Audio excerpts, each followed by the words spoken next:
Əgər ki, söhbət təmənnadan gedirsə, and olsun Allaha, həmən müştəriyə mən pulsuz motor yığıram.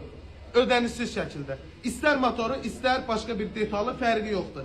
Yəni bizim bu arada çəkişlərimiz dəfələrlə də olub. Amma bugünkü günün çəkişimiz nədən ibarətdir? Bizim hansı ki 50 manata, 40 manata, 70 manata verdiyimiz detalı bazardan gedir müştəri 15-20 manata alır. Ona görə də biz ustalar bugünkü günü bir həftə 10 gün ərzində əziyyət çəkirik. Və məsəl üçün götürək bu qalovka praqlatkasını. Bax görürsünüz avtomobilin üzərində olan yeni qalovka praqlatkasıdır. Sadəcə çəkiş etmək üçün bax bu avtomobilin üzərində qoymuşuq. Avtomobil də hansı avtomobildir? Bax birbaşa o avtomobildir. Bax onu da göstərirəm. Qalovka praqlatkası təzə və defekt. Bir dənə götür zəhmət olmasa. Bax bu da avtomobilin üzərinə qoyulan orijinal qalovka praqlatkası. Görürsünüz yağın təzyiq kanalıdır, blok nahiyyədə. Qalovka ilə blokun arasında birləşmə olur. Və bu birləşməni salnik saxlayır. Bax bu salnik görürsünüz burada nə vəziyyətdə oturur. Bir dənə götür, buranı götür, məni götürmə. Bax görürsünüz tam ideal vəziyyətdə oturur. Bax üstə də vururuq. Uzaqdan götür. Bax bu da avtomobilin üzərindən çıxan yeni alınmış defekt praqlatka. Görürsünüz kanala birbaşa oturmur. Ona görə də nə olur? Mən usta avtomobilin mühərrikini yığmışam və bugünkü gün həmən mühərrik bir də sökülür. Nəyə görə? Hansı ki müştəri gedir həmən 50 manatlıq, 70 manatlıq detalı 10 manat, 20 manat ucuzunu alır.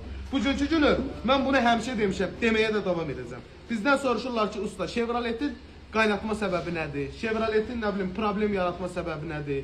Yağ axıtma səbəbi nədir? Bax bazara gələn bu cür detallardır. Çünki birbaşa olaraq Chevrolet bazarını çevirirlər paltar bazarına. Hansı ki müştəri qalır yolda, qalır hansısa bir rayonda, çəkiş edir ki, kuruz qaynatdı, kuruz detal, nə bilim tefaldır, nə bilim saynikdir. Bunun səbəbi birbaşa siz özünüzsünüz. Necə deyərlər, elə də deyirəm palojnanızdır. Nəyə görə qardaş, gedib orijinal detal almışsınız. Hyundai Kia'nın qalovka praqlatkası 120-130 manatdırsa, sən bu gedib həmən keyfiyyətdə olan detal 20 manat alırsansa, deməli, bunu bir məna var da. Bu mənası da mən açıqlayıram da qardaş. Birbaşa deyirəm, and olsun Allaha, kimsə mənim servisimə qıraqdan alıb detalla gəlməsin ki, mən bu detalı alıram, ya mənim mühərrikimi yığ, ya nə bilim bu detalın içində yaşarsa, nə bilim bayaqdakı başqa işdə. Çünki bu cür şeylər usta sənətinə birbaşa deyirəm, yəni necə deyərlər, birbaşa ən böyük problemdir. Mən bu detal qardaş 10 manat 20 manat qabağa düşdü, mən bugünkü gün 3 gün əziyyət çəkəcəm. Mağazinə deyirsən, mağazin deyir usta praqlatkanı düzgün oturtdurmuyor.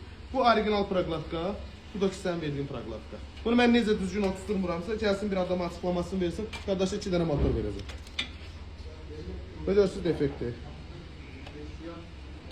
Sadəcə olaraq başqa sözüm yoxdur, qalan şeyi özünüzə buraxıram. Öpürəm, özünüzdə müğayət olun.